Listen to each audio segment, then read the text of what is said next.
قسم في على الموضوع، يتناقشوا بين بعضهم الرفاق ويعطونا مثلا مقترحاتهم او يتحدثون بشيء بسيط عنا.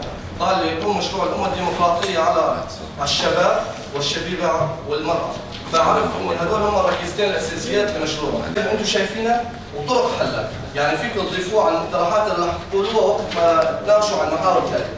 على المواضيع الموجوده عندنا عن الشبيبه والثوره، وشبيبه عامه عن الشبيبه والحرب، والشرح عن الشبيبه والوطنيه. تعالف والدنيا كلها كانت تضرب بفضل اهداف له، بس ايش ما كان في قوه على الارض قادره على القضاء على تنظيم داعش، لكن بالشباب عندما اتحد الشباب وارادوا وشافوا ان الحريه الموجوده لازم تحرير المناطق كانت موجوده عندهم، الاراده الموجوده عندهم، وطلعوا وحسنوا يحققوا النصر الموجوده. كان فقدنا الامل كل دول العالم.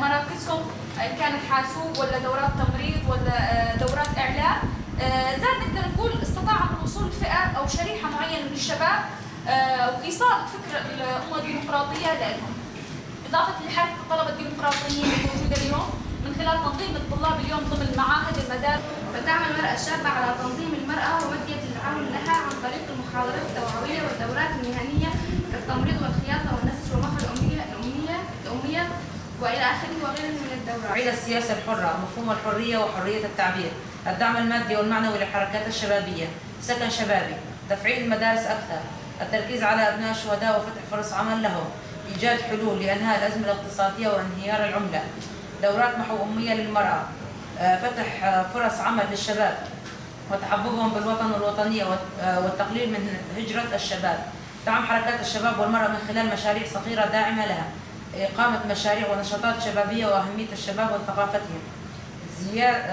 زيادة دعم الحماية الجوهرية للشبيبة والمرأة الشابة وتفعيلها على الأرض بشكل جيد، إيجاد منسقية خاصة بالشباب والشبيبة والمرأة الشابة لحل مشاكلهم الشخصية، التركيز على مفهوم الشبيبة وعلاقتها بالثورة، محاربة الجهات التي تقوم بالتجارب بالمواد الممنوعة من المخدرات وغيرها.